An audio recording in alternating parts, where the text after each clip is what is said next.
Assalamualaikum warahmatullahi wabarakatuh, sahabat NF. Berjumpa dengan kakak Kak Irfan dalam video pembahasan tryout yang ke-20 BKB Nurul Fikri. Khusus untuk soal PBM sebanyak 20 soal. Ya, di tryout ke-20 ini ada 5 pokok materi yang perlu kita pelajari, yang perlu kita fokuskan. Yang pertama adalah mengenai kepaduan paragraf. Yang kedua kalimat efektif, yang ketiga kalimat baku, yang keempat ejaan, dan yang kelima adalah terkait dengan pembentukan kata. Gitu ya. Yang 5 ini muncul di 20 soal dalam tryout yang ke-20. Oke, kita langsung saja masuk ke nomor yang pertama. Di naskah berarti nomor 21 gitu ya. Paragrafnya cukup panjang, ada 3 paragraf. Teksnya panjang ya, ada 3 paragraf. Pertanyaannya adalah mengenai hal pokok yang dibicarakan pada bacaan di atas. Nah, kalau kita bertemu dengan pertanyaan seperti ini, sebenarnya sama saja kita disuruh mencari gagasan utama, gitu ya. Hal pokok, ya berarti memang yang diminta gagasan utama. Dalam satu paragraf terdapat satu gagasan utama. Berarti kalau teks seperti ini ada 3 paragraf, maka gagasan utamanya ada 3. Jadi kita cari dulu ya, di gagasan utama di setiap paragrafnya nih. Nah, kita masuk ke paragraf yang pertama dulu. Nah, kita baca kalimat yang pertama. Sampai saat ini masih ada orang yang bingung memaknai istilah simpati dan empati. Ada 2 istilah yang dimunculkan di kalimat 1, simpati dan empati. Gitu ya. Nah, ini akan menjadi gagasan utama. Mengapa? Kita perhatikan di kalimat kedua, ada kata tersebut. Kedua istilah tersebut. Dalam teori paragraf ini kita sebut dengan namanya kohesi. Dia mengacu ke informasi pada kalimat sebelumnya. Yang seperti ini adalah gagasan penjelasnya. Jadi kedua istilah tersebut yang mana? Yang kalimat pertama. Kalimat kedua jelas tidak bisa berdiri sendiri gitu ya. Makanya ini disebut sebagai gagasan penjelas. Fungsinya hanya memperjelas kalimat yang pertama. Ya, berasal dari kata pathos Yunani, ini makna dari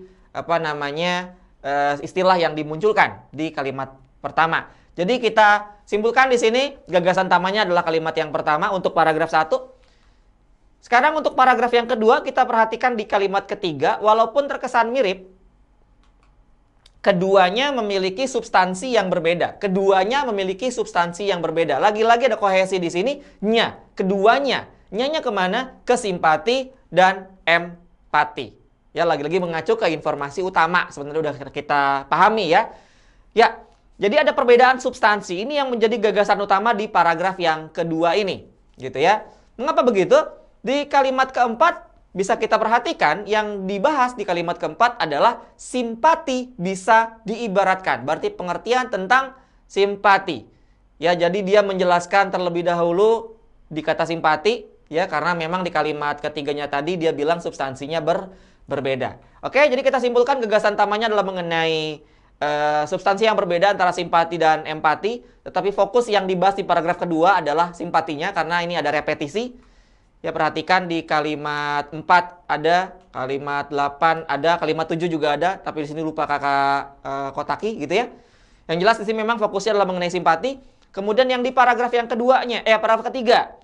Sementara itu yang dimaksud dengan empati. Nah, baru dapat makna tentang empati gitu ya, adalah menempatkan diri pada posisi orang yang mengalami kejadian. Berarti ini adalah gagasan utamanya. Ada penanda kohesi di sini, konjungsi antar kalimat. Ya, sementara itu maknanya penambahan, jadi menambahkan informasi yang sudah dibahas di paragraf sebelumnya. Ya, kalau tadi paragraf sebelumnya simpati, sekarang di paragraf yang ketiga adalah mengenai empati, gitu ya. Berarti bisa kita coba simpulkan jawabannya adalah yang C. Perbedaan konsep tentang 2 istilah, yaitu simpati dan empati. Begitu ya sahabat NF ya. Jadi nomor 21 dapat jawabannya, yaitu yang C. Oke, kita lanjut ke nomor 22. Ya, nomor 22 kita munculkan pertanyaannya. Yang diminta adalah ketidakefektifan. Ketidakefektifan kalimat terdapat pada, ada 5 pilihan, 1, 2, 3, 4, 5. Oke, tapi sebelum masuk ke teksnya, kakak coba ulang kembali ya. Diingatkan lagi tentang syarat-syarat pembentukan kalimat efektif. Ya, yang pertama adanya kelengkapan dan kejelasan struktur. 2 syarat ya. Yang poin pertama langsung 2 syarat. Kelengkapan, minimal harus ada subjek dan predikat. Kemudian juga kejelasan struktur. Jadi jangan selesai sampai di sini, walaupun kita sudah tahu mana subjek, mana predikatnya, pastikan struktur ini jelas dipahami oleh pembaca. Kalau misalnya ada kata yang menimbulkan ketidakjelasan terkait dengan unsur-unsur ini, dua hal ini berarti itu tetap kita anggap tidak efektif. Jadi setiap struktur harus jelas mana subjek, mana yang jadi predikatnya, gitu ya. Kemudian yang kalimat kedua, poin yang kedua, syarat yang kedua adalah kesejajaran, jadi kesamaan jenis dan makna kata pada tataran fungsi yang sama. Kemudian kelogisan, logis masuk akal. Tentu saja kalimat harus memiliki informasi yang logis biar jadi efektif. Yang keempat kehematan, hemat berarti nggak boleh boros. Yang kelima adalah kecermatan. Cermat berarti tidak boleh bermakna ganda atau lebih dari satu, itu nggak boleh. Satu kalimat, satu informasi, satu makna. Begitu ya, satu kalimat, satu informasi, satu makna. Ini adalah syarat yang kelima, yaitu kecermatan. Oke, kita coba langsung masuk ke teksnya. Jadi kira-kira mana yang nggak efektif? Ya, ini adalah paragrafnya. Dari kakak crop dari 1 sampai 5 kalimat saja. Kita masuk ke yang kalimat 1 dulu. Sampai saat ini. Ya, kita bisa perhatikan di sini sampai saat ini. Ini adalah keterangan waktu.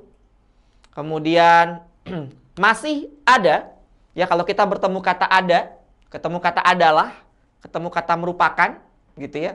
Atau ada kata-kata yang diikat partikel kah dan lah, gitu ya. Kah, lah, gitu ya.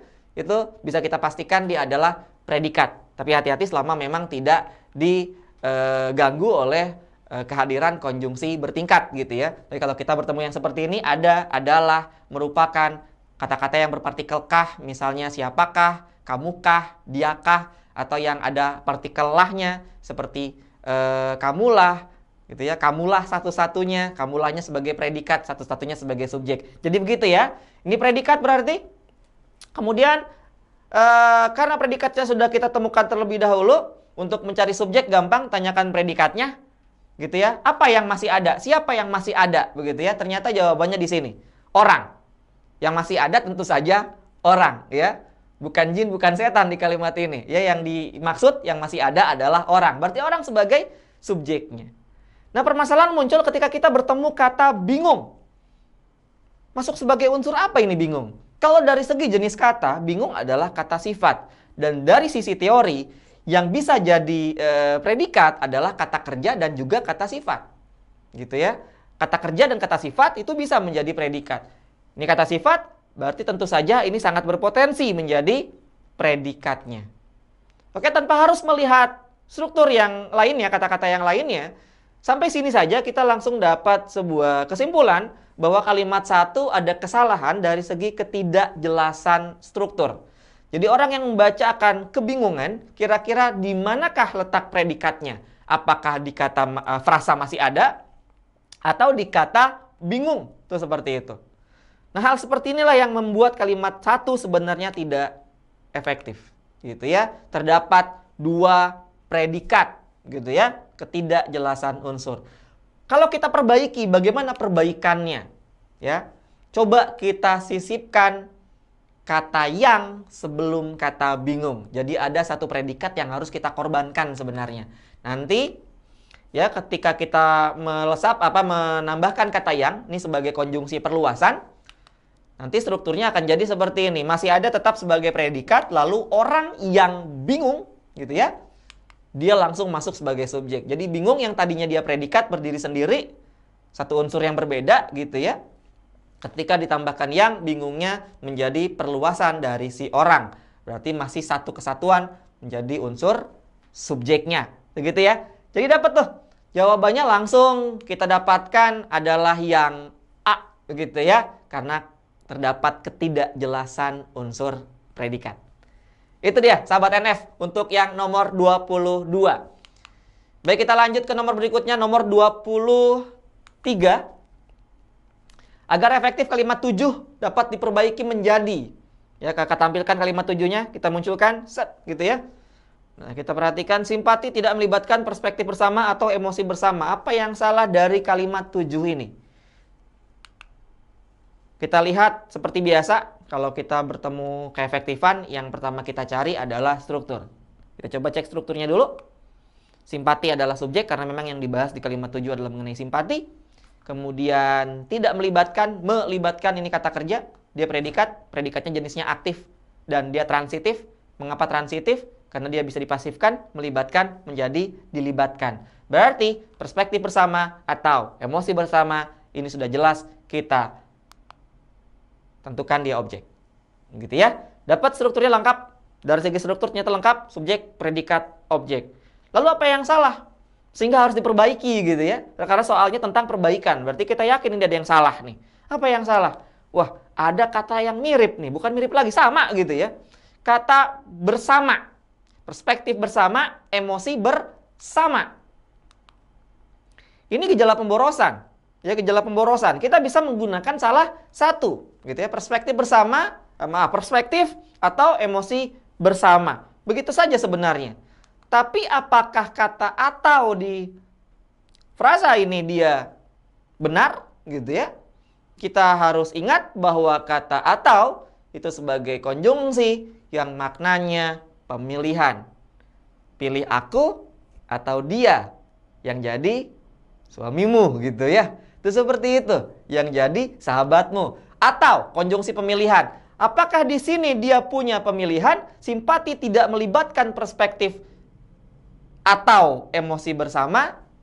Yang dibahas dalam konteks kalimat ke-7, ada hal-hal yang tidak dilibatkan sebenarnya terkait dengan simpati. Dan ada dua yang tidak dilibatkan. Apa saja yang tidak dilibatkan? Yang pertama perspektif, yang kedua emosi. Kalau begitu berarti jangan pemilihan, seharusnya penambahan. Tuh gitu ya, seharusnya penambahan. Maka jawaban yang tepat adalah yang E. Simpati tidak melibatkan perspektif ataunya diganti dan emosi bersama. Bersamanya dibuang salah satu, tinggal satu di sini. Dapat jawabannya adalah yang A. Begitu untuk nomor 23 ya. Sahabat NF, kita langsung masuk ke nomor berikutnya di nomor 24. Oke, kata yang tepat untuk melengkapi kalimat 9. Kalimat 9 adalah kata, kita cek kalimat 9, kita munculkan. Sementara itu, yang dimaksud dengan empati adalah menempatkan diri pada posisi orang yang mengalami kejadian dan apa yang orang lain rasakan. Gimana cara kita mencari? Kita lihat pilihan jawabannya, rasa, perasaan, rasakan, merasa, merasakan. Ada kesamaan, udah pasti ya, ada kelihatan. Persamaan dari kelima pilihan ini adalah rasa, gitu ya. Rasa. Ya, A kata dasar, B, C, D, E adalah kata bentukan, kata turunan atau kata berimbuhan yang dibentuk dari kata dasar rasa. Lalu apa yang harus kita pilih?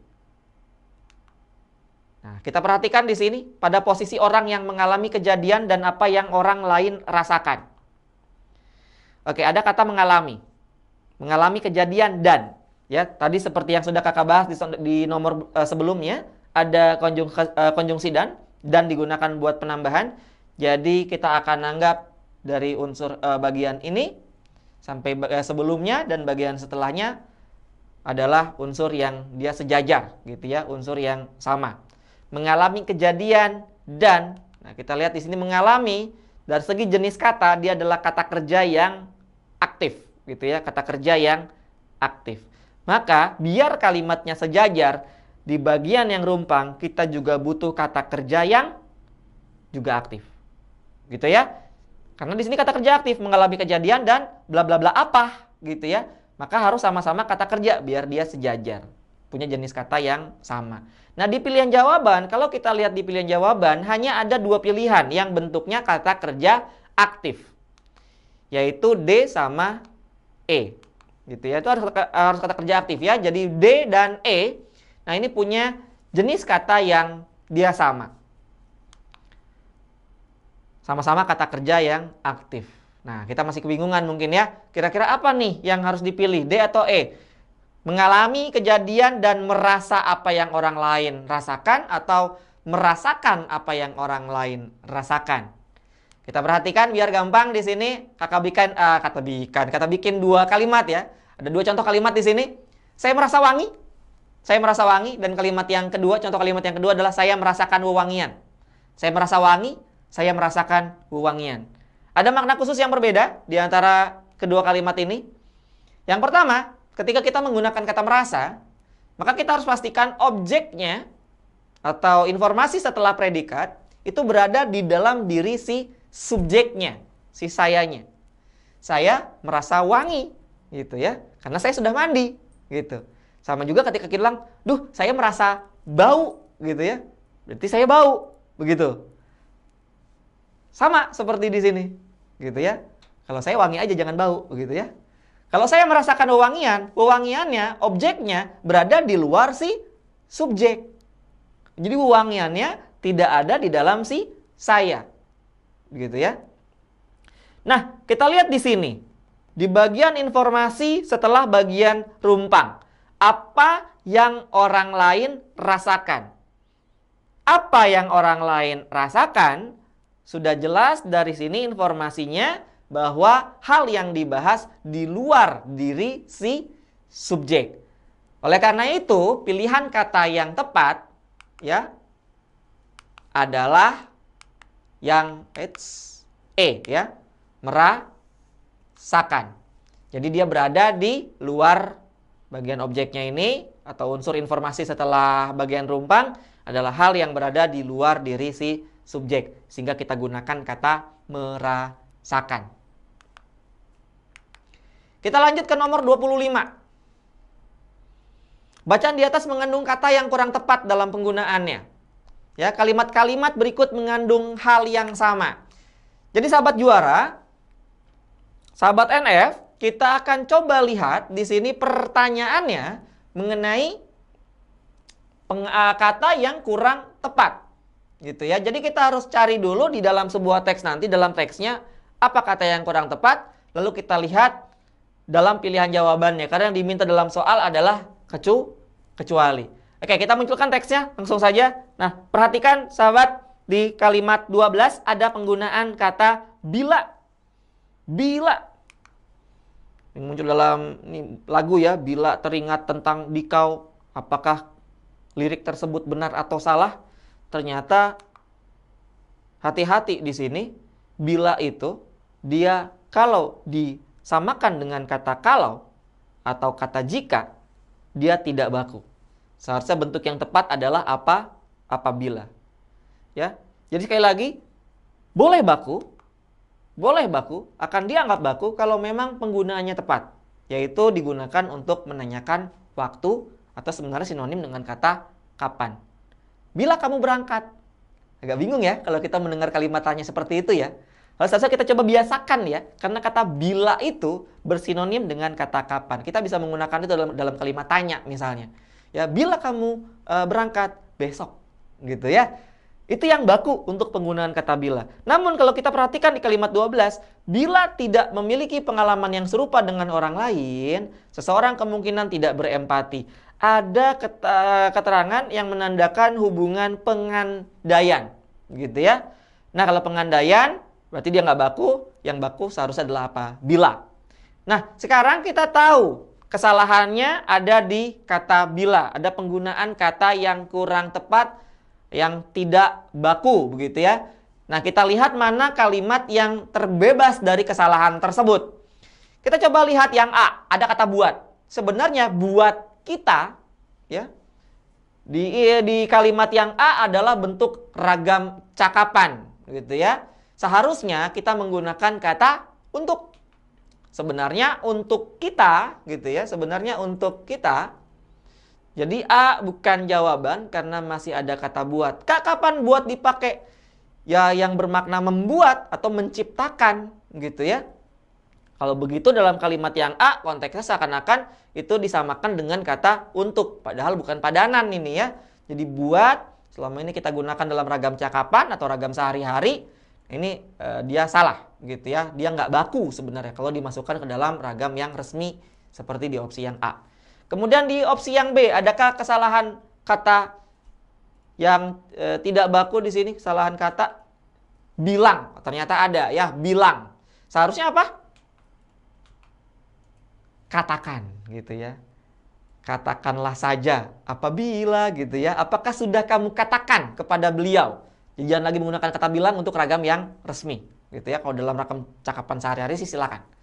Kemudian yang C, adakah kesalahan? Anak tersebut akan ikut sama bapaknya. Oh, ternyata ada. Sama. Sama itu ya sama, tidak berbeda. Jangan dipadankan dengan kata dengan. Maka seharusnya kita pakai kata dengan. Anak tersebut akan ikut dengan bapaknya. Begitu ya. Berarti C juga bukan jawaban. Lalu lihat yang D. Akan tetapi kalau mereka datang, kita akan tetap menyambutnya dengan senang hati. Tidak ada kesalahan di opsi yang D. Sementara kalau kita lihat yang E, ternyata ada kesalahan di penulisan kata terorganisir. Ini adalah penyerapan kata yang salah. Karena kalau kita perhatikan, yang baku adalah terorganisasi. Ya, silakan kita coba bandingkan. Nah, ini ada beberapa kesalahan yang sama yang sering kita pakai atau yang sering kita lakukan.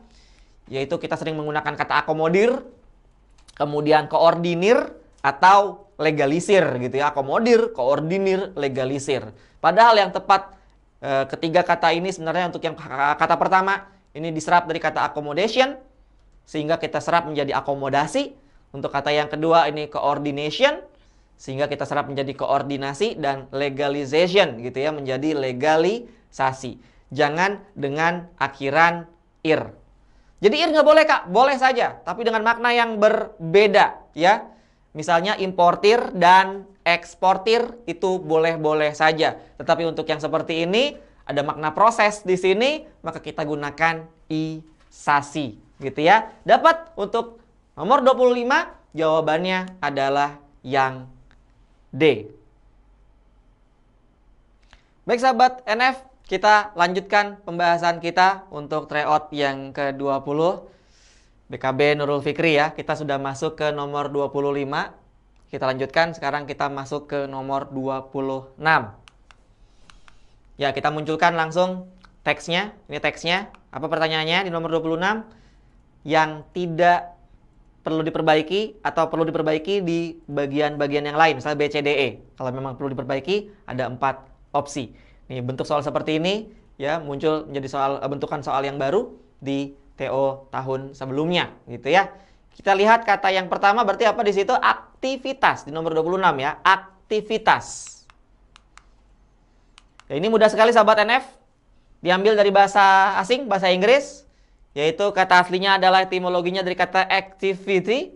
Maka ini harus kita serap dengan model adaptasi. Adaptasi berarti mengadaptasi bunyi. Dari bunyi bahasa asalnya diadaptasi menjadi bunyi seperti bunyi kita. Contohnya di sini adalah huruf C. Misalnya kalau kita berbicara tentang bahasa Inggris, huruf C di bahasa Inggris dapat dibaca seakan-akan ada 3 variasi. Ada 3 variasi bacaan. C dibaca seperti huruf C dibaca seperti huruf K, ya, dan C juga dibaca seperti huruf S. Tetapi bagi kita, dalam bahasa Indonesia, ada keajegan, ada konsistensi dalam mengucapkan huruf, gitu ya. C ya C, K ya K, S ya S, gitu ya. Barang elektronik yang tertempel di dinding untuk mendinginkan suara udara ya jangan lagi disebut AC, seharusnya kita sebut AC gitu ya. Dan ketika kalian kebelet, pergilah ke WC, jangan WC gitu ya, karena C adalah C, S adalah S, K adalah K. Maka C di sini oleh orang Inggrisnya dibunyikan seperti huruf K, activity, maka kita adaptasi sesuai dengan bunyi kita adalah K. Kemudian TY-nya, nah ini kita ubah menjadi tas saja, gitu ya. Jadi activity menjadi aktivitas. Yang perlu ditekankan adalah kesamaan untuk huruf V-nya, bukan V ya, V, gitu ya. SCTV, gitu ya, bukan SCTV, gitu ya. Nonton TV, bukan TV. Jadi V. Oke, activity jadi aktivitas. Berarti nomor 26 sudah tepat dan tidak perlu diperbaiki. Penyerapan dengan adaptasi yang sama, kita lihat. Productivity menjadi produktivitas. Ya, perubahannya sama, C jadi K, TY, T jadi tas. University, universitas. Effectivity jadi efektivitas. Rangkap seperti ini kita tidak punya, jadi kita buang salah satu. Sama seperti di kata mall, L-nya double gitu ya, L-nya 2. Di bahasa Inggrisnya, di bahasa asingnya ketika diserap menjadi bahasa kita, L-nya jadi tinggal 1, mal. Sama seperti stress gitu ya, S yang di belakang, yang di akhir ada rangkap. Ketika diserap ke dalam bahasa kita, ini menjadi tinggal 1 di belakang gitu ya, di stress gitu ya. Secara keseluruhan tinggal 2 S-nya gitu ya. Oke. Jadi sama seperti ini, F-nya 2 kita ubah cukup menjadi 1 saja. Dan huruf V-nya dia tidak berubah. Oke, kita bandingkan nih. Kalau kita bertemu kata active ya, dalam bahasa Inggris active, productive, dan effective. Ketika diserap ke dalam bahasa kita, ini baru ada perubahan di bagian belakangnya. C tetap sama jadi K. Nah, di sini V-nya kita ubah menjadi if.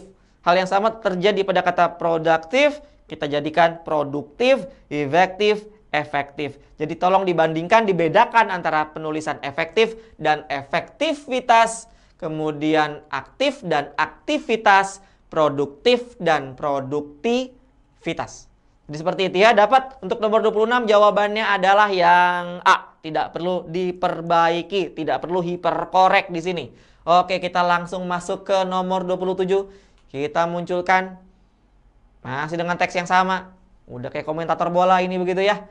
Nomor 27, bila masih terjebak. Bila masih terjebak. Wah, tadi sudah kita bahas teorinya ya. Bila masih terjebak. Enak banget di nomor 27 nih. Kalau yang tadi, soal yang tadi kalian bisa, soal ini pun kalian juga pasti bisa. Nah, kita lihat dulu bila. Oke, bila tadi konsepnya udah jelas, dia ragam non baku, seharusnya kita ganti jadi apabila, begitu ya. Oke, kalau mau baku tadi kakak jelaskan lagi, kakak ulang lagi kata tanya untuk menanyakan waktu. Dia sinonim berpadanan dengan kata kapan. Kemudian kita perhatikan kalimatnya. Kekayaan lahir dan batin tidak akan ada artinya bila masih terjebak. Ya, ini adalah bentuk kalimat majemuk yang bertingkat. Ya, dengan adanya 2 klausa. Yang pertama klausa induk dan klausa anak. Kita coba pisahkan kedua klausa tadi. Nah, ini adalah pemisahannya. Jadi sebenarnya kalimat tadi muncul dari 2 klausa menjadi 1 kalimat majemuk yang bertingkat. Klausa induknya adalah kekayaan lahir dan batin tidak akan ada artinya. Klausa anaknya masih terjebak dalam kondisi atau situasi sakit. Untuk di klausa induk strukturnya terlihat jelas ya. Subjeknya adalah kekayaan lahir dan batin, predikatnya tidak akan ada, pelengkapnya artinya. Lengkap ya, SP ada di sini. Nah, sementara di klausa anak, tiba-tiba langsung kata masih terjebak. Kak, bilanya mana kak? Bilanya kan sebagai konjungsi. Jadi kita buang dulu. Kita langsung masuk ke struktur yang ada di dalamnya. Masih terjebak, dia kata kerja, ini bisa berpotensi jadi predikat. Gitu ya, predikat yang pasif. Dalam kondisi atau situasi sakit, dalam di sini adalah preposisi, berarti dia keterangan. Subjeknya di klausa anak dia tidak ada. Tetapi jangan langsung dibilang salah untuk yang seperti ini ya. Jangan langsung dibilang salah. Wah, klausa anak nggak ada subjek. Hati-hati. Kalau subjeknya nggak ada di klausa anak, bisa jadi masih tepat. Bisa jadi masih efektif. Selama subjeknya bisa didapatkan dari si induk. Logika sederhananya begini, kalau seorang anak tidak memiliki sesuatu, sebutkanlah dia tidak punya uang, maka si anak pasti nyarinya ke si ibunya, ke si induknya. Jadi begitu, kalau di sini dia subjeknya nggak ada, maka si anak pasti nyari subjek ke si induk. Subjeknya apa di induk? Subjeknya adalah kekayaan lahir dan batin. Nah, coba kita masukin ke sini. Kita masukkan frasa ini ke frasa, ke dalam klausa anaknya. Kekayaan lahir dan batin masih terjebak. Logiskah jika informasinya seperti itu?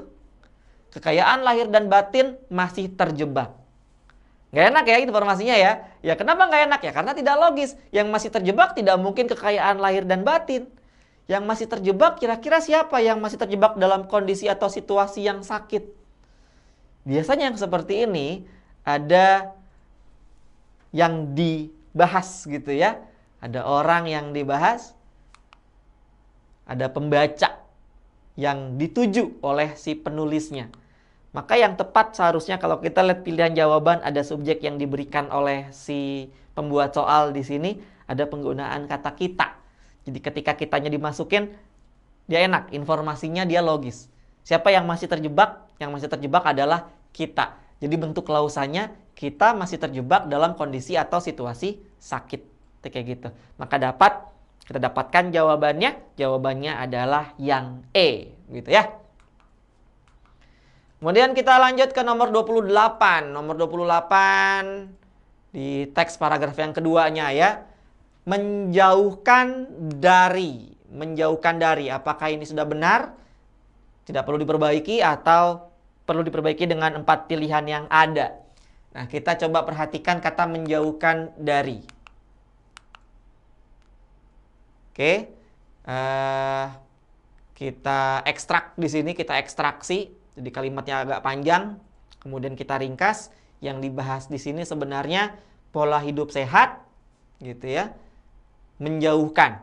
Mengapa begitu? Karena kalau kita perhatikan dari pola atau struktur kalimatnya, pola hidup sehat subjek selalu berhubungan. Dia adalah predikat dengan faktor makanan yang menyehatkan. Dia keterangan.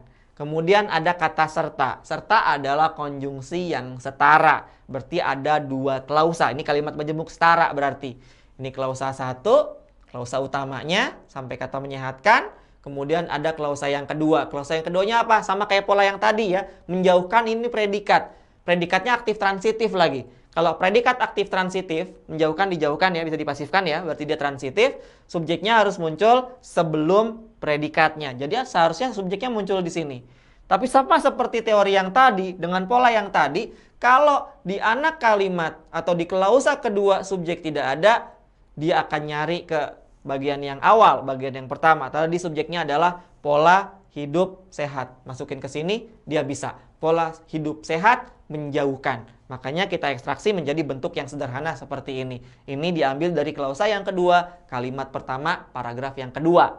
Oke, kita lihat dari strukturnya ya. Tadi sudah jelas pola hidup sehat adalah subjeknya. Dan menjauhkan tadi apa? Dia predikat aktif yang dia transitif ya. Dan tentu saja predikat aktif transitif setelahnya di sini dia butuh objek. Tapi nyatanya kita lihat di sini kata dari. Ya, dari adalah preposisi. Maka kalau kita temukan dalam sebuah kalimat, sudah bisa kita pastikan dia adalah keterangan. Jadi apa yang salah di kalimat ini? Tidak ada objeknya, gitu ya. Sehingga dia harus diperbaiki. Apa perbaikannya? Tentu saja jawabannya adalah yang C. Menjauhkan diri dari makanan tidak sehat yang akan menyebabkan hari-hari kita menjadi suram. Itu seperti itu ya. Dapat jawaban untuk yang nomor 28 yaitu yang C. Sekarang kita lanjut ke nomor berikutnya yaitu nomor 29. Masih dengan teks yang sama. Menjadi suram. Ya, bagian menjadi suram. Apakah ini tepat atau tidak? Oke, kita ekstraksi lagi dulu ya. Di sini kita lihat dulu, kita analisis dulu ada kata menjadi. Tetapi sebelumnya ada kata menyebabkan. Nah, ini dia bersinonim. Menyebabkan itu artinya apa? Ya menjadi. Dia sama maknanya. Berarti simpulannya apa? Berarti ada gejala pemborosan kata. Gitu ya. Menjadinya harus kita hilangkan. Ya, biar tidak terjadi pemborosan. Sehingga kita dapatkan jawabannya adalah yang B. Untuk nomor 29 sebenarnya sesimpel ini ya. Tapi karena bentuknya tidak seperti yang kita pelajari selama ini terkait dengan pemborosan. Karena biasanya kalau kalian membahas atau belajar pemborosan kata, yang dilihat adalah kata ulang yang salah gitu ya. Misalnya para bapak-bapak atau para adik-adik segerombolan sapi-sapi. Atau ada makna yang pleonasme, yang informasinya sudah jelas. Tetapi kemudian diperjelas lagi seperti maju ke depan, mundur ke belakang, naik ke atas. Itu adalah bentuk yang boros. Terus juga memang ada beberapa contoh tentang kata yang bersinonim ya. Misalnya sangat dan sekali, hanya dan saja.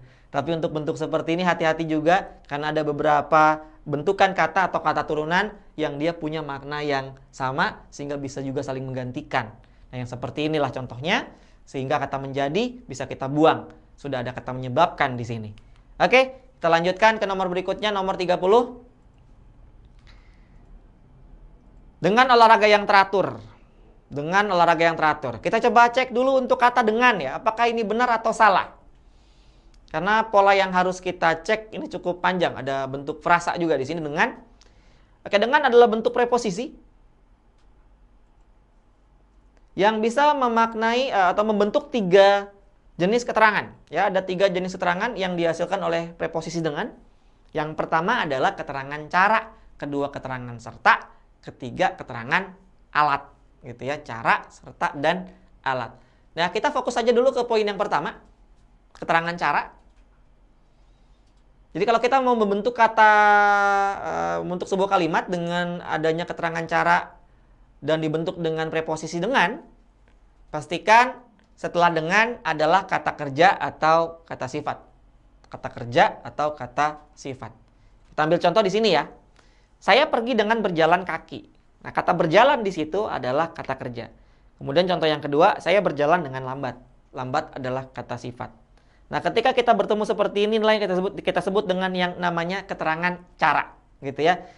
Gimana caranya dia pergi? Berjalan. Gimana caranya dia berjalan? Lambat. Itu seperti itu. Nah, ini kita sebut dengan keterangan cara. Nah, sekarang apakah benar hal yang dibahas tadi adalah keterangan cara dengan bentukan yang tepat? Berarti kita cek kata setelahnya, yaitu olahraga. Nah, olahraga dari penulisannya saja sudah salah. Olahraga ini harus digabung, harus dirangkai gitu ya. Olahraga tanpa menggunakan spasi. Oke, jadi dari segi penulisan sudah salah. Terdapat kesalahan penulisan kata di sini. Kemudian kita pahami jenis katanya. Olahraga ini adalah kata benda. Ya, olahraga ini adalah kata benda. Sementara tadi kalau kita mau jadikan dia keterangan cara, dia harus kata kerja dan kata sifat. Sementara ini kata benda. Berarti dia salah nih. Harus diapain? Ya harus diubah jadi enaknya apa? Kata kerja. Jadi kata sifat nggak enak ya, nggak bisa ya. Jadiin kata kerja aja berarti. Ya, ini dia kata kerjanya, berolahraga. Tambahin awalan ber.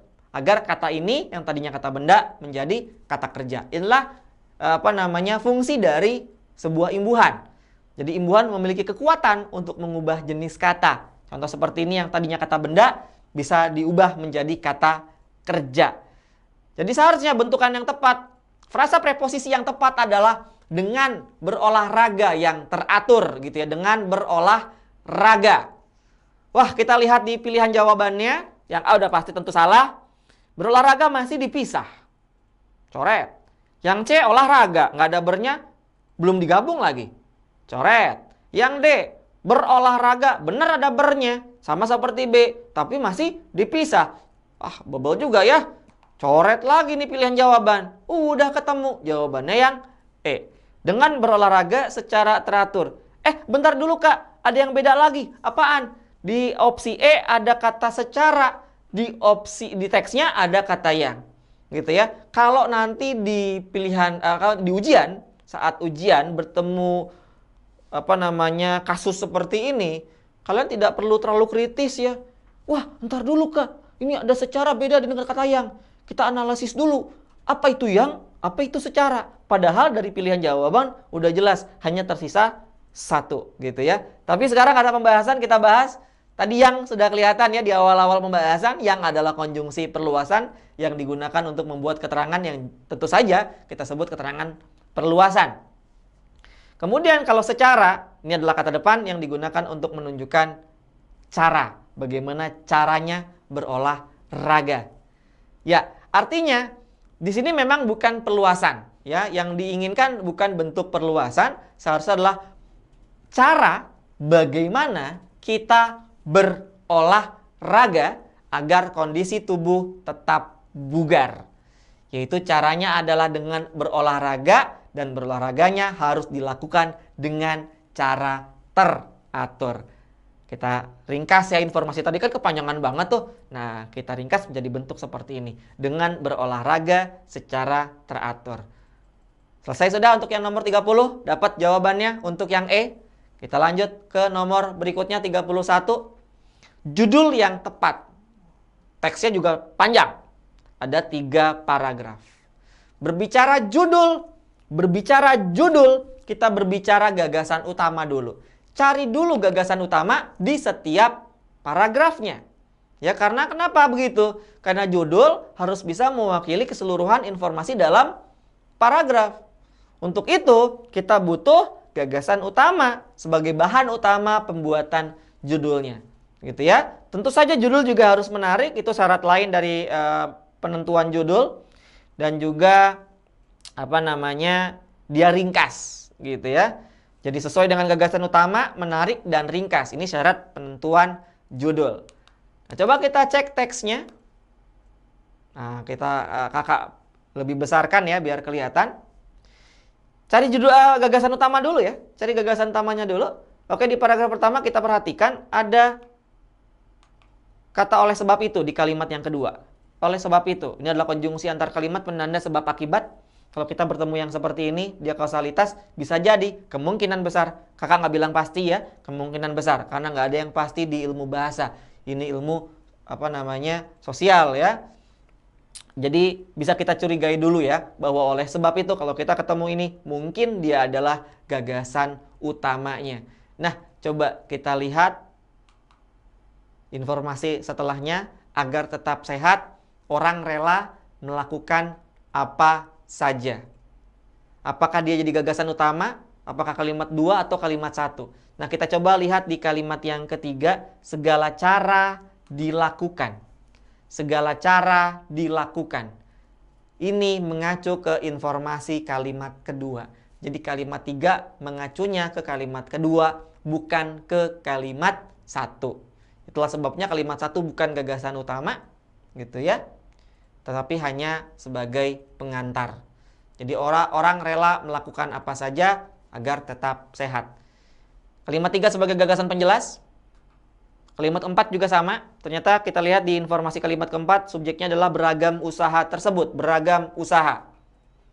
Ini pun mengacu ke bersinonim, berpadanan dengan informasi pada kalimat ketiga. Usaha adalah cara. Berarti acuannya masih sama-sama ke kalimat nomor 2. Ya, cara yang dilakukan orang agar tetap sehat. Oke, jadi kita simpulkan gagasan utamanya adalah orang rela melakukan apapun agar tetap sehat. Kita lihat di paragraf yang kedua ada kata padahal. Padahal adalah konjungsi antar kalimat, sama seperti oleh sebab itu, cuman maknanya beda. Kalau oleh sebab itu tadi apa? Oleh sebab itu adalah kausalitas. Konjungsi kausalitas, sebab akibat. Sementara padahal adalah pertentangan. Ya, ini pertentangan. Apa yang dipertentangkan? Tentu saja informasi yang muncul sebelumnya. Kita lihat informasi di kalimat yang ketujuhnya dulu. Padahal sebenarnya menjaga diri untuk tetap sehat tidaklah sulit. Ya, berarti dia menyangkal pernyataan yang sebelumnya tentang apa? Tentang anggapan orang bahwa kesehatan itu mahal dan dilakukan menjaga kesehatannya dilakukan dengan menghabiskan banyak biaya. Nah, dua informasi ini atau satu informasi karena sama ya, menghabiskan banyak biaya, sama saja dengan kata mahal gitu ya, disubstitusi, diganti informasinya dengan kata-kata yang berbeda tapi punya informasi atau makna yang dia sama. Menghabiskan banyak biaya berarti mahal. Disangkal informasi tersebut. Entar dulu gitu ya. Padahal menjaga diri untuk tetap sehat tidaklah sulit. Gitu ya. Nah, di sini tidak memerlukan biaya sebagai penyangkalan tadi ya. Kalimat 8 berarti gagasan penjelas dari kalimat 7. Ya, termasuk di kalimat 9 masih berupa penyangkalan. Ya, dia memang tidak sulit tetapi memang membutuhkan ekstra kesabaran dan ketelatenan. Oke, kita simpulkan untuk gagasan yang paragraf kedua, gagasan utamanya adalah menjaga agar tetap sehat itu tidak sulit. Baik sahabat NF, kita mulai lagi untuk yang paragraf ketiga, gitu ya. Paragraf kedua udah kita dapatkan gagasan utamanya. Oke. Ini dia paragraf yang kedua, gagasan utamanya adalah menjaga agar tetap sehat tidaklah sulit.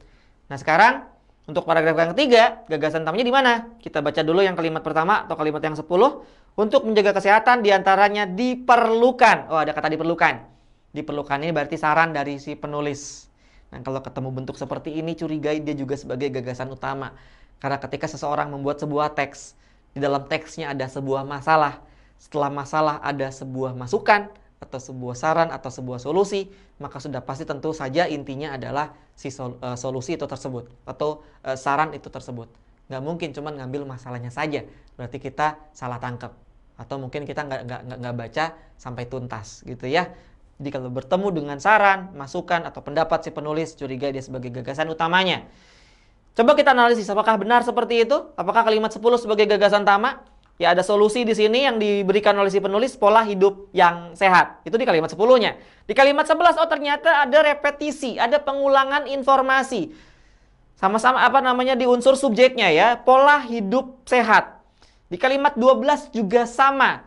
Sama-sama subjek lagi ya, sama-sama yang dibahas, pola hidup sehat ini. Ya, sudah terlihat berarti dari kedua kalimat ini, maka yang jadi gagasan utamanya adalah kalimat yang ke-10. Karena kalimat 11 dan kalimat 12, dua kalimat mengacu ke kalimat yang ke-10. Berarti simpulannya adalah kita temukan gagasan utamanya. Kita sudah menemukan ya gagasan utama di paragraf ketiga, yaitu pola hidup sehat diperlukan untuk menjaga kesehatan. Dapat 3 gagasan utama ini, kita kembali ke judul tadi, ke soal tadi ya, soal tentang judul. Ya ini soalnya. Nah ini yang sudah kita dapatkan. 1, 2, 3. Ya orang rela melakukan apapun agar tetap sehat. Kemudian menjaga agar tetap sehat itu sebenarnya nggak sulit. Dan yang ketiga, pola hidup sehat diperlukan untuk menjaga kesehatan. Mana kira-kira judul yang bisa mewakili ketiga informasi ini? Apakah yang A, kesehatan adalah barang yang berharga? Apakah kita ngomongin kesehatan? Apakah teksnya berbicara mengenai kesehatan? Tidak. Karena kalau kita berbicara mengenai kesehatan itu masih umum ya. Kita masih berbicara hal yang terlalu umum. Kesehatan macam apa? Itu seperti itu. Sedangkan berkali-kali tadi dibahas, berkali-kali direpetisi, yang dibahas adalah ketika orang ingin hidup sehat. Begitu ya. Seperti di kalimat 1 ya, orang rela melakukan apapun agar tetap sehat. Maka yang A dia salah. Bagaimana dengan yang B? Upaya yang benar agar tetap sehat. Kalau begini, kalau ada upaya yang benar, berarti selama ini orang menganggapnya ada kesalahan, ada salah kaprah, gitu ya. Benar. Ya, tadi kalau kita cek di teks ya, di paragraf yang kedua, ada kesalahkaprahan yang dialami oleh masyarakat, yang dimiliki oleh masyarakat, yang menganggap bahwa menjaga kesehatan itu tidak murah atau dia mahal, ya, membutuhkan biaya yang besar, gitu ya. Nah, itu anggapan yang salah. Padahal ada hal yang benar. Apa upaya yang benarnya? Yang dikasih oleh si penulis solusinya itu ada di paragraf yang ketiga. Jadi solusi diberikan si penulis di paragraf ketiganya. Apa tadi? Pola hidup sehat. Inilah upaya yang benar agar tetap sehat, gitu ya.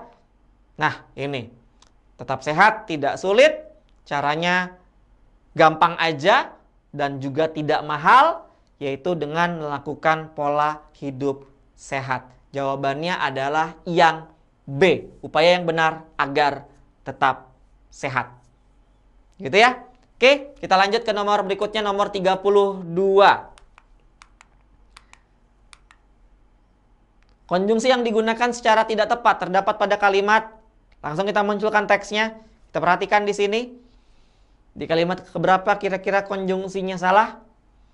Nah, kalau temu seperti ini langsung kita scanning saja ya. Misalkan begini, nomor 5. Ada nggak kata hubung? Ada nggak konjungsi? Oh, ada Kak. Mana? Yang. Nah, baru kita tentukan. Yang itu sebagai apa? Oh, konjungsi perluasan. Bener nggak perluasan? Oh, bener Kak. Sering juga cara yang dilakukan itu menghabiskan banyak biaya. Oh, bisa Kak. Memang itu keterangan perluasan. Jadi gitu cepatnya ya. Nomor 6, langsung scanning, langsung pindai. Mana konjungsi di kalimat nomor 6? Banyak Kak. Apa aja? Bahkan, terus, dan, terus, sehingga, terus, yang, terus, bahwa. Udah? Udah. Bener Kak? Bener. Nggak salah Kak? Kenapa harus salah? Konjungsinya kebanyakan Kak gimana Kak? Emang ada alasannya, ada teorinya konjungsi banyak, kalimatnya salah. silakan saja menggunakan konjungsi asal dia tepat aturan, asal sesuai dengan fungsinya. Maknanya juga benar gitu. Jadi nggak terkait konjungsinya kebanyakan kalimatnya salah gitu ya. Misalnya di sini, kata hubung yang pertama yang kita temukan, bahkan dia konjungsi antar kalimat, penanda penegasan. Berarti hubungan antara kalimat ke-6 dan kalimat ke-5 penegasan. Apa yang ditegaskan? Kesalahan orang ini berpikir. Sering juga dilakukan untuk dilakukan menghabiskan banyak biaya ya. Menghabiskan banyak biaya. Bahkan tak jarang hal itu menabrak aneka norma dan logika. Negesin banget kan kesalahan yang dilakukan oleh masyarakat, oleh orang-orang ya. Tidak hanya menghabiskan banyak biaya untuk sehat, tapi juga melanggar atau menabrak aneka norma dan logika. Gitu ya. Benar kan penegasan? Oke, konjungsi ini nggak salah. Kemudian aneka norma dan logika. Dan tadi apa? Konjungsi penambahan. Benar kan nambahin norma dan logika. Sehingga konjungsi apa? Konjungsi bertingkat penanda akibat. Ya, ketika dia melanggar atau menabrak aneka norma dan logika, sehingga ini akibatnya banyak orang yang berkata bahwa kesehatan itu mahal. Nggak masalah kan? Itu dia. Jadi kita pindai-pindai saja ya. Dan ketika kita pindai, ternyata dapat jawabannya di kalimat yang terakhir. Ini kadang suka agak ngeselin ya, ternyata jawabannya ada di pilihan yang terakhir. Itu kata tetapi. Tetapi adalah konjungsi intra kalimat. Ya, fungsinya untuk menghubungkan klausa dengan klausa. Gitu ya. Jadi kalau kita lihat posisi, dia posisinya ada di tengah-tengah kalimat. Bahkan paling gampangnya adalah tetapi itu adalah jenis konjungsi setara. Jadi intra kalimat dia jenisnya adalah konjungsi setara. Dan semua konjungsi setara tidak bisa di depan gitu ya. Bahkan walaupun anak kalimat atau klausa keduanya ngikut gitu ya ke depan sebuah kalimat, dia tidak bisa. Contohnya dan. Nggak mungkin tuh kalimat diawali dengan kata dan. Atau kata sedangkan. Itu pun termasuk konjungsi setara. Dan atau sedangkan tetapi melainkan. Ya, kemudian nah itu konjungsi setara yang memang dia tidak bisa digunakan di awal sebuah kalimat. Termasuk seperti ini tetapi udah pasti salah. Dia kalau kita lihat posisinya seperti ini dan ada koma di sini, berarti seakan-akan dia dianggap sebagai konjungsi antar kalimat. Ini kesalahan fungsi kita sebutnya, gitu ya. Maka yang tepat seharusnya adalah kata akan tetapi, jangan pakai tetapi. Kalau akan tetapi dia adalah konjungsi antar kalimat. Fungsinya menghubungkan satu kalimat dengan kalimat yang lain, sama seperti kata. Nah, ini dia. Bahkan sama seperti kata. Nah, ini dia. Padahal, ya bahkan padahal akan tetapi adalah jenis konjungsi antar kalimat, fungsinya menghubungkan satu kalimat dengan kalimat yang berikutnya. Cuma memang maknanya berbeda-beda, bahkan penegas, padahal pertentangan, akan tetapi juga sama, dia pertentangan. Oke, dapat berarti jawaban untuk nomor 32 adalah opsi yang E, kalimat nomor 9. Ya sahabat NF, kita masuk ke nomor 33 sekarang. Nomor 33. Oke, pertanyaannya adalah penulisan kata pada kalimat berikut benar kecuali pada kalimat. Kecuali pada kalimat. Penulisan kata. Apa yang dibahas di penulisan kata? Di sini kita berbicara mengenai ejaan atau puebi. Ya, kalau kita berbicara masalah penulisan, berarti ngomongin ejaan. Kalau kita berbicara mengenai penggunaan, jadi soalnya ada penulisan kata, ada penggunaan kata. Atau pemilihan kata. Kalau pemilihan ataupun penggunaan, nah ini biasanya terkait dengan makna. Gitu ya, diksi gitu ya, terkait dengan makna. Tapi kalau penulisan kata-kata ini masuknya ke ejaan atau lebih umumnya kita sebut ini masuk ke dalam teori morfologi. Nah, dalam ejaan atau dalam puebi ada beberapa poin yang dibahas dalam penulisan kata. Ini akan kakak jelaskan satu persatu. Yang pertama adalah kata berimbuhan. Jadi bagaimana kita menuliskan imbuhan di depan atau di belakang sebuah kata dasar, atau bagaimana cara kita membentuk sebuah kata berimbuhan. Kemudian poin yang kedua, kata depan. Fokus kalian adalah bandingkan antara di dan ke. Kapan di dipisah, kapan di digabung. Begitu pula dengan yang ke. Kapan ke digabung dan kapan ke dipisah.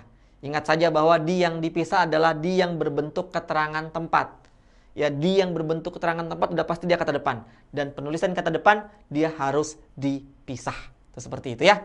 Kemudian bentuk ulang. Ya, reduplikasi. Bagaimana cara kita menuliskan bentuk ulang?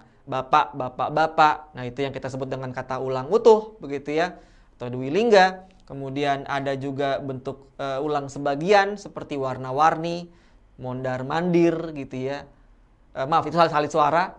Jika salah tuh salin suara, itu mondar-mandir, kemudian bolak-balik. Ada yang sebagian, misalnya rumput-rumput, itu rerumputan misalnya, atau pohon-pohon menjadi pepohonan. Nah, kita dapat belajar itu dari Puebi, bagaimana cara kita menuliskan itu.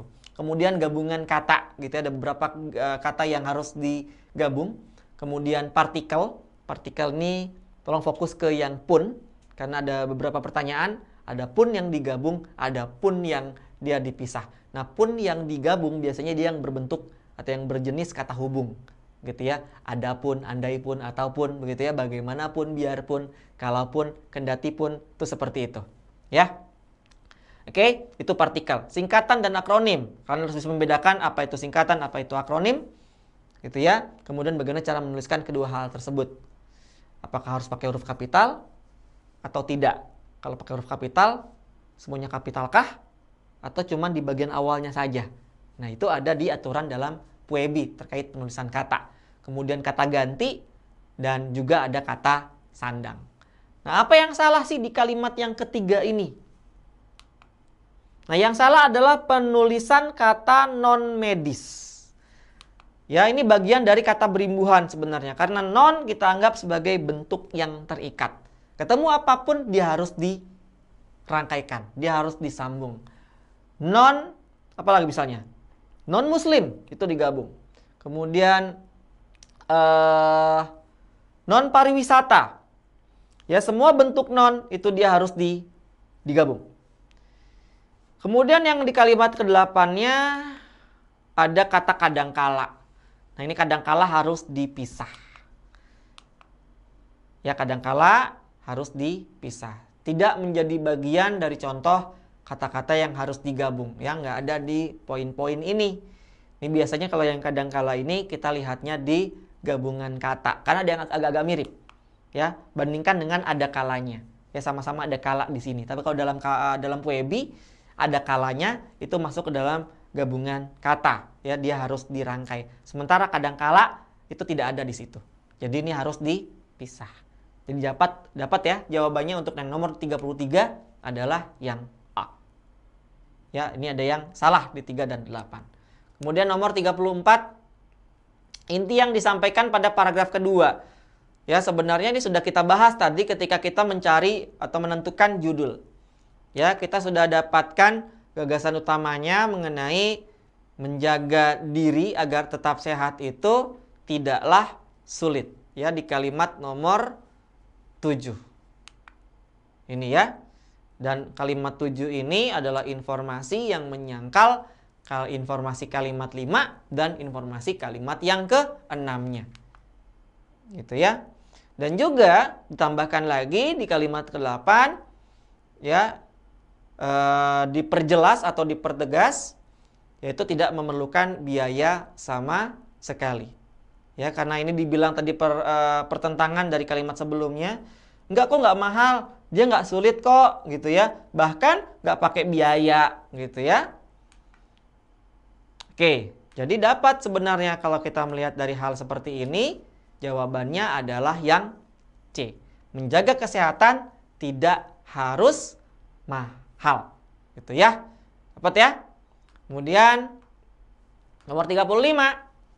Simpulan isi bacaan di atas juga sama. Ini sebenarnya sudah bisa kita dapatkan jawabannya ketika kita mencari judul di soal nomor 31 tadi ya. Nah, ini dia, kita balik lagi ke nomor 31. Tadi bentuknya seperti ini. Ya, kita dapat 3 informasi. Orang rela melakukan apapun agar tetap sehat. Kemudian menjaga agar tetap sehat itu tidaklah sulit. Kemudian pola hidup sehat diperlukan untuk menjaga kesehatan. Nah, dari gagasan utama ini, mana kesimpulan yang tepat? Kita perhatikan. Jawabannya adalah yang A. Kesehatan sangat berharga. Gitu ya. Ini muncul dari bagian ini. Orang rela melakukan apapun agar tetap sehat. Kemudian, lalu pola hidup sehat juga dibahas di bagian yang ketiga. Dan pola hidup sehat ini ada di opsi yang A. Kalau dibandingkan dengan opsi-opsi yang lain, perhatikan yang B nggak ada pola hidup sehat. yang C nggak ada pola hidup sehat, yang D tidak ada pola hidup sehat, yang E juga tidak ada pola hidup sehat. Dan kita dapatkan bahwa kalau sudah kita eliminasi, ini kita bisa eliminasi. Padahal kita jelas ini tadi ya, pola hidup sehat ini penting karena menjadi solusi dari si penulis, maka bisa kita tentukan jawabannya adalah yang A. Oke sahabat NF, kita kembali ke pembahasan TO 2020, TO 20 ya, di nomor 36. Ya, kita perhatikan karena jika. Di nomor 36 ini karena jika apakah dia salah atau benar sehingga tidak perlu diperbaiki. Nah, kita perhatikan di sini dia termasuk ke dalam bagian awal kalimat yang karena jikanya. Karena jika kita sering berpikiran buruk, energi yang buruk pun akan menyelimuti tubuh dan memicu stres atau depresi. Nah, kita perhatikan di sini, kalimat ini mengandung hubungan syarat, ya, bukan hubungan sebab. Sementara karena dia memang adalah hubungan sebab. Yang syarat cukup kata yang kedua, yaitu jika, kalau, apabila, atau jikalau. Sehingga perbaikannya adalah dengan menghilangkan kata karena, cukup menggunakan kata jika, tetapi karena jikanya tidak ada, ya sudah kita ganti apa yang ada di sini, yaitu kata apa? Bila. Gitu ya. Didapat jawabannya yang D, alasannya karena memang kalimat ini meminta hubungan syarat, bukan hubungan sebab. Gunakanlah karena ketika memang kalimat tersebut meminta hubungan sebab. Begitu sahabat NF, kita lanjut ke nomor berikutnya, nomor 37. Wah, agak panjang yang dicetak tebalnya ya. Kondisi gangguan pada mental seperti stres dan depresi telah terbukti. Apakah ini sudah benar sehingga tidak perlu diperbaiki atau ada yang salah dan harus diperbaiki menjadi 4 dari pilihan ini ya, B, C, D, E. Ya, kita lihat di sini ada kata seperti stres dan depresi. Seperti stres dan depresi. Ini adalah keterangan tambahan. Mengapa kita bisa sebut dia sebagai keterangan tambahan? Kita coba cek strukturnya ya. Kondisi gangguan pada mental. Yang dibahas pada kalimat awal ini adalah kondisi gangguan pada mental. Sementara predikatnya di mana? Predikatnya ternyata malah di belakang. Telah terbukti gitu ya. Telah terbukti dia predikatnya. Nah, ada yang disisipkan di sini. Nah, inilah ciri dari keterangan tambahan. Nah, biasanya memang dia sering muncul ya di antara subjek dan predikat. Tetapi agar strukturnya jelas gitu ya dan tidak salah kita untuk memahaminya, kita membutuhkan tanda koma. Karena dalam PUEBI salah satu fungsi tanda koma adalah mengapit keterangan tambahan jika keterangan tambahannya ada di tengah kalimat. Ini di tengah kalimat, maka komanya harus ada sebelum kata seperti dan setelah kata depresi. Kalau keterangan tambahannya di akhir kalimat gimana Kak? Berarti komanya satu aja. Contoh, kondisi gangguan pada mental telah terbukti, koma, seperti stres dan depresi, titik. Oh, berarti bagian yang akhir kita ganti saja dengan tanda titik. Ya, balik lagi ke sini karena dia di tengah, berarti komanya harus ada 2. Yang mana berarti jawabannya? Ya, jawabannya adalah yang C. Perhatikan di sini ada koma sebelum seperti dan koma sebelum kata telah. Untuk yang lain ada kesalahan, jadi memang kesalahannya terkait dengan kekurangan tanda koma ini saja. Gitu ya. Itu sebabnya jawabannya adalah yang C. Kemudian masuk ke nomor 38. Kondisi gangguan pada mental seperti stres dan depresi telah terbukti mengganggu kesehatan tubuh seseorang. Untuk itu, teruslah berpikir positif. Apakah ini sudah benar dan tidak perlu diperbaiki atau dia salah sehingga harus diperbaiki menjadi 4 pilihan ini. Ya, kita perhatikan nih. Jika kita perhatikan secara lengkap, susunan kalimat ini belum bersubjek. Ya, teruslah berpikir positif. Ini masih bentuk dia predikat. Ya, subjeknya dia belum ada. Karena kalau ditanya yang disuruh berpikir positif, siapa gitu ya. Nah, itulah sebabnya kita harus tambahkan subjek. Dan di pilihan jawaban akan terlihat Subjek apa yang diberikan oleh si pembuat soal? Ya, yang disediakan oleh si pembuat soal. Di sini kita bisa melihat subjeknya muncul di opsi yang D. Betul. Apa subjeknya? Kita. Jadi kita harus terus berpikir positif. Kak, emangnya nggak bisa, Kak, kalau teruslah itu sebagai predikat dan berpikir positifnya jadi subjek? Kalau ada yang bertanya seperti itu, ingat dengan materi kalau kita ketemu partikel lah tadi ya. Partikel lah, ada kata yang diikat dengan partikel lah, maka dia akan menjadi predikat. Gitu kan ya? Tadi kakak bilang seperti itu. Betul, ini predikat. Ini bisa jadi subjek. Terus kak, kenapa kita harus tambahin subjek? Lihat di struktur selanjutnya. Ada dan, dia konjungsi setara. Ini kalimat majemuk setara. Cek sedikit di klausa yang keduanya. Memanage predikat. Predikatnya aktif transitif. Ya. Kata kerja yang aktif dia transitif. Berarti dia predikat, kondisi mental adalah objek. Jadi kondisi, kemudian mental, dia adalah objeknya. Di klausa kedua tidak ada subjeknya. Seperti teori yang tadi, kalau di anak atau di klausa kedua nggak ada subjeknya, dia akan nyarinya ke si induk atau di klausa pertama. Nah, kalau ini kita jadikan sebagai subjek, ya tadi benar ini adalah subjek, dimasukin ke sini, strukturnya jadi tidak tepat, ya informasinya jadi tidak logis. Berpikir positif memanage kondisi mental. Nggak enak kayak informasinya ya. Seharusnya yang diinginkan adalah ada subjek lagi seharusnya di sini. Yang memanage kondisi mental itu siapa? Maka jawabannya kan adalah kita. Makanya di sini juga diubah nih, lahnya dihilangkan agar dia tidak jadi predikat sendirian.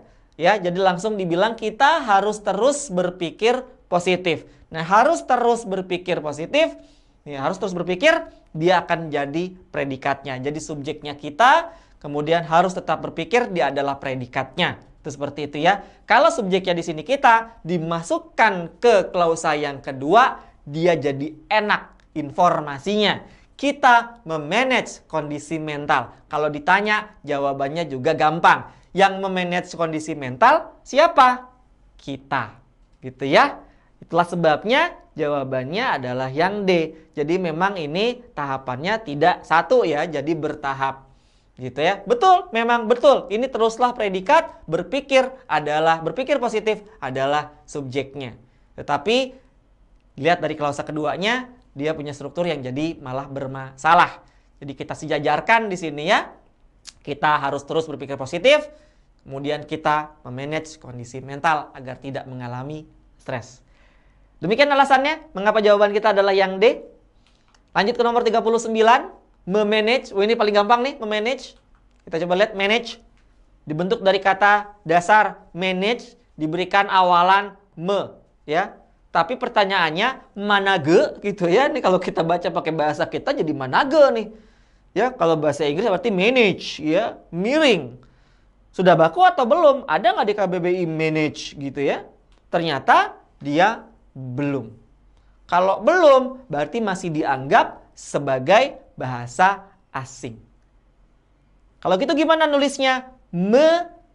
Tanda hubung, manage. Me-nya cetak tegak, manage-nya dimiringkan. Tapi ingat, huruf cetak tegak dengan huruf cetak miring tidak bisa digabungkan. Untuk menggabungkannya butuh bantuan tanda hubung. Makanya disebut dengan tanda hubung gitu ya. Tapi Anda nggak pilihan seperti itu. Adakah yang E? Entar dulu. E bukan huruf miring. E tanda petik. Berarti masih salah.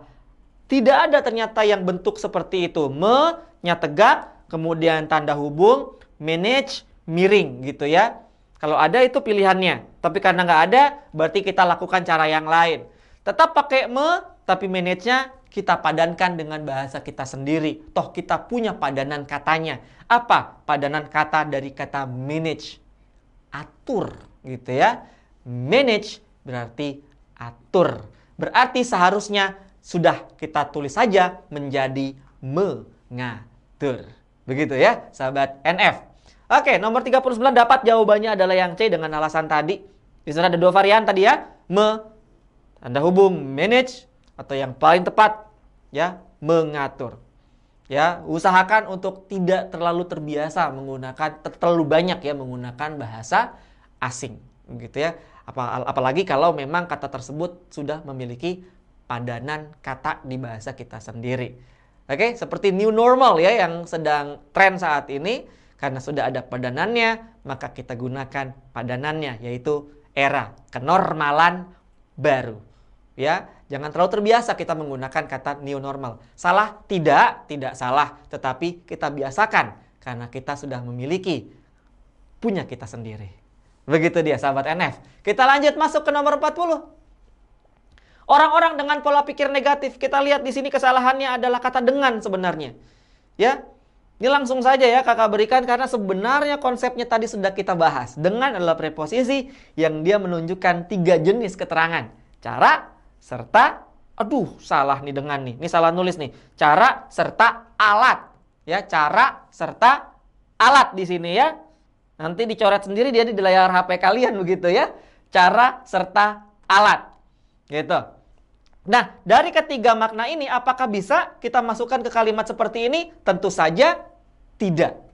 Ya, tidak bisa dimasukkan ke sini. Makanya dengannya dia adalah salah. Apa yang tepat seharusnya? Nah, kalau kita lihat dari pilihan jawabannya sih enak. Yang. Nah, berarti jangan pakai kata dengan, pakainya yang, gitu ya. Jadi kita harus menjauhi orang-orang yang apa? Pola pikir adalah kata benda di sini. Pola pikir adalah kata benda.